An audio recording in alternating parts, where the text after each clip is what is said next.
Quick snack for the Kariba, you guys. Mouse fragments caught by my. Hello and welcome to Bearski Method. Most of you may know me from our Piranhas adventures. However, this channel is about the natural order, or just a natural, simple approach to animal care, and it involves many levels. So let me introduce this guy. He's a 1-year-old pit bull terrier, probably at least 90% runt rescue that we adopted some time ago, and we put him on raw, and he's doing great. Anyway, today I wanted to talk to you about basically the transformation that you can expect from going to raw.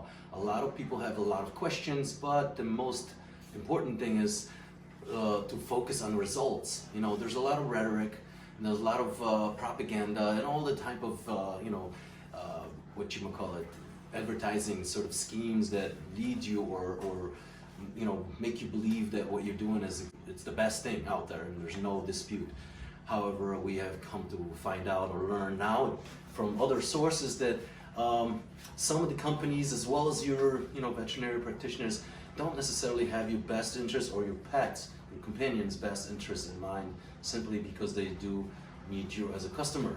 So you got to do the research, you got to do the thinking for yourself, and I can tell you, focus on the results. You know what I mean?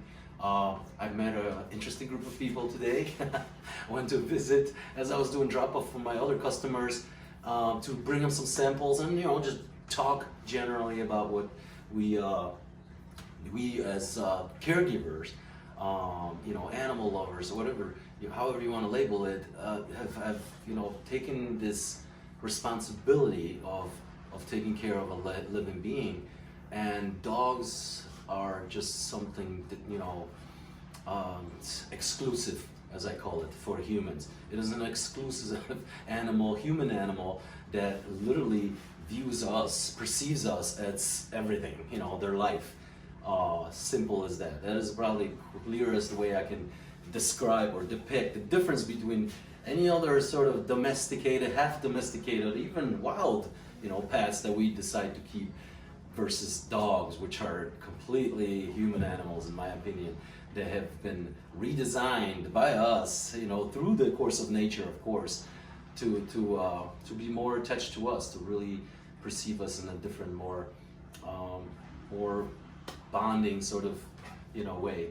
And I think we can relate to it. We can see the difference between, people when they have pets, and the depressions and everything else that it helps us get through. And I gotta say, personally, it's been a life changer, to be close to nature, and it's been a lifesaver to be able to sort of, connect and reciprocate all the benefits. So this is why we are talking about here in this channel. I'm gonna show you the other tanks and stuff, but for now, we'll just stick here so I don't forget what I'm talking about. But it's this channel in general is about the connection that we make with nature and how it helps us overcome many obstacles, physical disabilities, mental disabilities, or any type of adverse effects that may be, that may have taken a toll on our psyche or our bodies, or your mind is as important as your meat vehicle, and we know that now. It all has to balance out.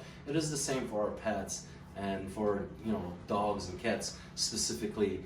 And now that we have the time and means and way of finding information, there's no room for ignorance, and simply improve, better the situation. That's my outlook. All right, a little different angle. So this is another piranha habitat that I've constructed, and it actually hosts a group of adults that I raised from tiny little fry. So yeah, the adventures, as I've mentioned before, our Piranhas adventures will still be part of this channel. However, we're gonna shift focus and talk more about the raw feeding, which I believe it is a game changer for not only the pet, the animal that's affected by the food, But for the caregiver, you have to be much more in tune, in touch, sort of with the feeding regimen itself.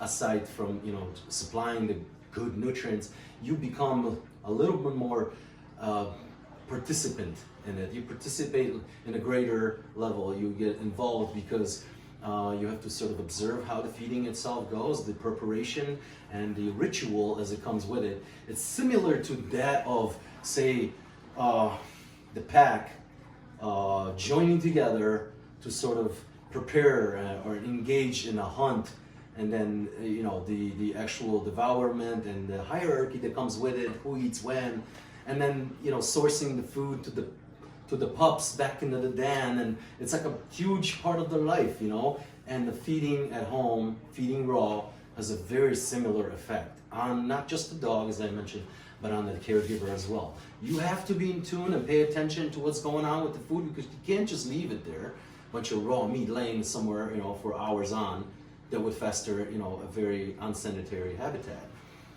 It's different outdoors out there because it's basically nature. It takes care of it. If he doesn't finish, somebody else will. Eventually little maggots and everything else will feed and feast on it, and it'll all be utilized. Nothing goes to waste. That's just how nature handles things. We have to be as similar to that as possible. We have to create not just the great food, but the environment that comes with it. Similarly to the live hunt for the pack of piranhas, who would be just fine living on cubes of frozen meat or whatever, but the actual hunt, the live feeding, is what gives them the extra dimension, the full aspect, as I call it, full effect of behavioral, not just the physiological development.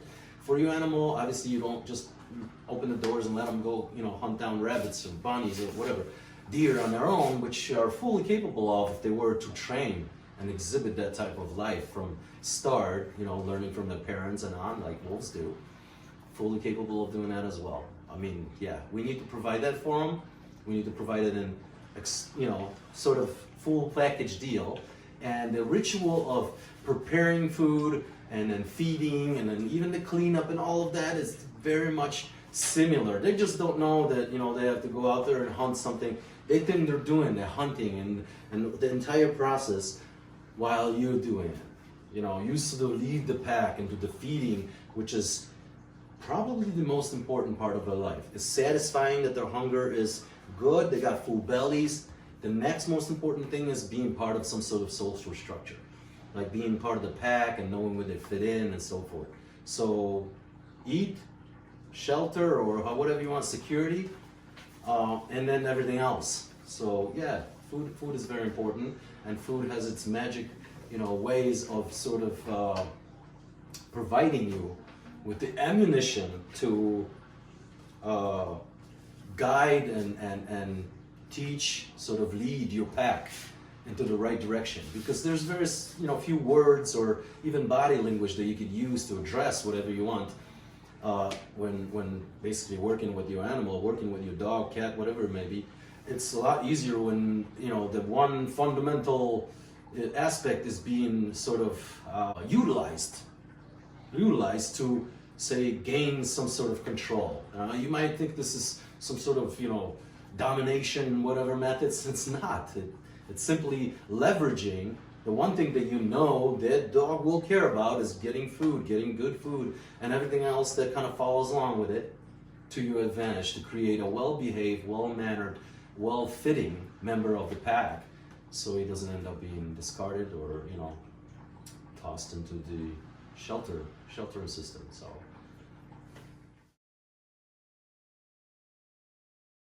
Whoa. You can only imagine what that is. I guess like a whole family of mice got it.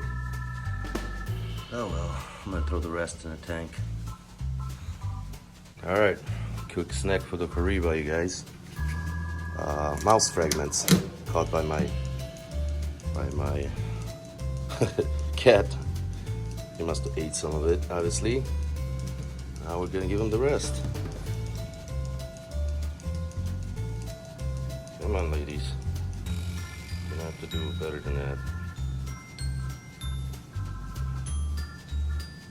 good food, babe. All natural mice fragments. Nice corpse. A little intimidating to go up to the surface, I see.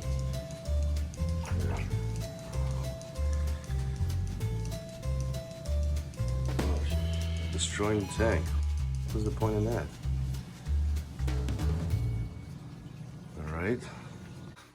All right, my friends, I hope this helps. I'm going to try to make more videos like this, answering some of your questions. Even people I meet today, every day, will have new aspects or whatever, information that they seek that I have not thought of, or I know of, or perhaps I myself need to figure it out, and it helps. I tell you, the collaborations, your questions and your comments and everything else has really helped all of us to figure out the better way for them, for our pups, for our cats, for our dogs. I want them to be here. I want them to be alive for as long as possible, and I'm certainly willing to do the minimal, which is provide better food. If I could have more time and all the other things, like I said, those are extras, and then we can work on that and become better, pack members, pack leaders, better protectors and providers. For now, we just have to stay logical and, keep things, like I said, simple. Keep it simple. So, until next time, my friends, I appreciate you stopping by. And for those of you that are new here, like I said, this is a channel for anybody that's interested in nature, nature's way. I'll see you in the next one.